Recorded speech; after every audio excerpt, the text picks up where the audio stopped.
Ayan, hello everyone. Ayan, nandito na naman po tayo. So, ngayong pong araw na to ay tayo po ay magluluto ng Mickey noodles. Tama, Mickey noodles, yung style pansit. Style pansit siya na nilalagyan din ng mga gulay.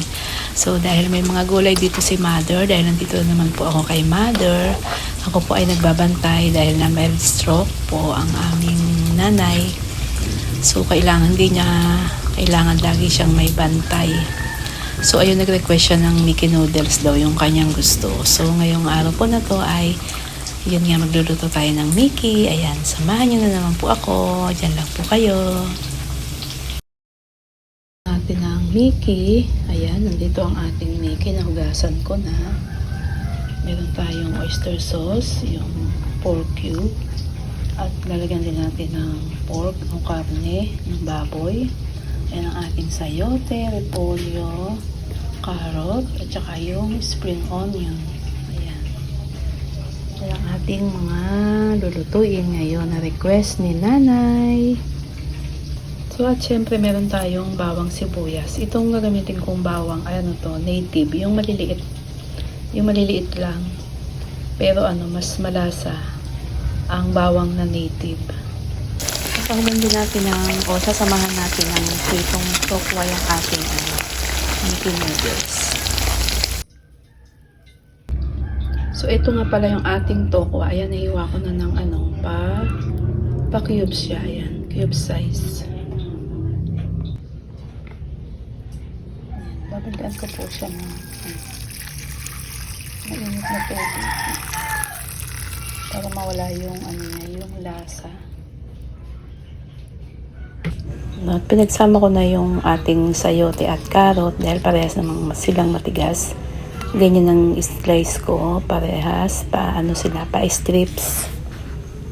Ayan na yung ating repolyo. Ang pagkakahiwa ng repolyo natin pa strips din.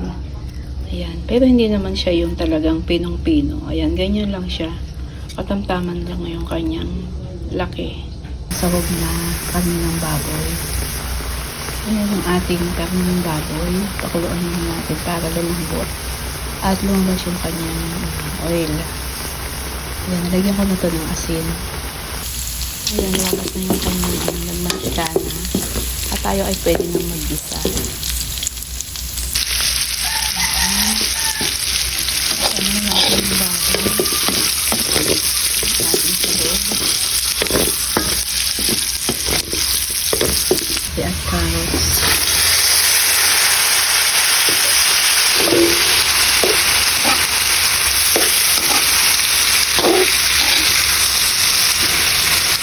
So, tatakpan muna natin para mas madali siyang malanta o lumambot.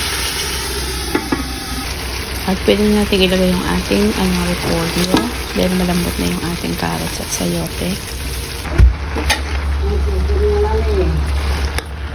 Lagyan natin ng mga seasoning. Meron tayong toyo. Meron tayong paminta. Ayan, naluhaluin natin para lumasa na yung ating seasoning. Nilagyan ko na rin yung dinurog-durog ko yung pork cube.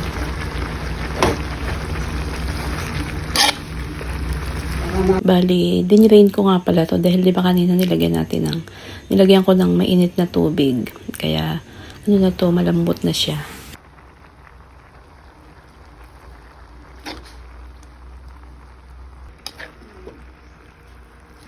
At yung ating papalang oyster sauce, ayan, tansya-tansya lang po yung paglalagay ko nito.